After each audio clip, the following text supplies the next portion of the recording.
താനൂരിൽ മാതാവ് കൊലപ്പെടുത്തിയ 3 ദിവസം പ്രായമായ കുഞ്ഞിന്റെ മൃതദേഹം പോസ്റ്റ്മോർട്ടത്തിന് ശേഷം താനൂർ ഫാറൂഖ് പള്ളി ഖബർസ്ഥാനിൽ മറവ് ചെയ്തു. ഊട്ടുപുറം സ്വദേശിനിയായ 29-കാരിയാണ് 3 ദിവസം പ്രായമായ തന്റെ കുഞ്ഞിനെ കൊലപ്പെടുത്തിയ ശേഷം വീടിന് സമീപത്തെ കുഴിച്ചിട്ടത്. താനൂർ ഡിവൈഎസ്പി വിവി ബെന്നിക്ക് ലഭിച്ച രഹസ്യ വിവരത്തെ തുടർന്ന് നടത്തിയ അന്വേഷണമാണ് സംഭവത്തിന്റെ ചുരുളഴിച്ചത്. നവജാത ശിശുവിനെ കൊന്ന് കുഴിച്ചിട്ട സംഭവത്തിൽ അറസ്റ്റിലായ മാതാവ് താനൂർ ഊട്ടുപുറം ആണ്ടിപ്പാട്ട് വീട്ടിൽ ജുമൈലത്തിനെ റിമാൻഡ് ചെയ്തു.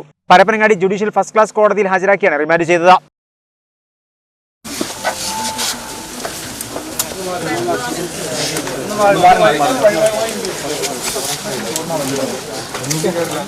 സംഭവവുമായി ബന്ധപ്പെട്ട് യുവതിയുമായി ബന്ധമുള്ള ആളെക്കുറിച്ച് സൂചന ലഭിച്ചതായും ഇയാളെ ഉടൻ പിടികൂടുമെന്നും പോലീസ് അറിയിച്ചു. താനൂർ ഊട്ടുപുറത്താണ് നാടിന് നടുക്കിയ സംഭവം നടന്നത്. പ്രസവം നടന്നത് അറിയാതിരിക്കാനാണ് ഈ കടുങ്കൈ ചെയ്തത്.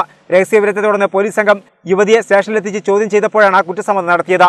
ഇതോടെ രാത്രി വൈകി ഇവർ അറസ്റ്റ് രേഖപ്പെടുത്തുകയായിരുന്നു. കോഴിക്കോട് മെഡിക്കൽ കോളേജ് ആശുപത്രിയിലായിരുന്നു പ്രസവം. വിടുതൽ ചെയ്ത് വീട്ടിലെത്തിയാണ് കൊല നടത്തിയത്.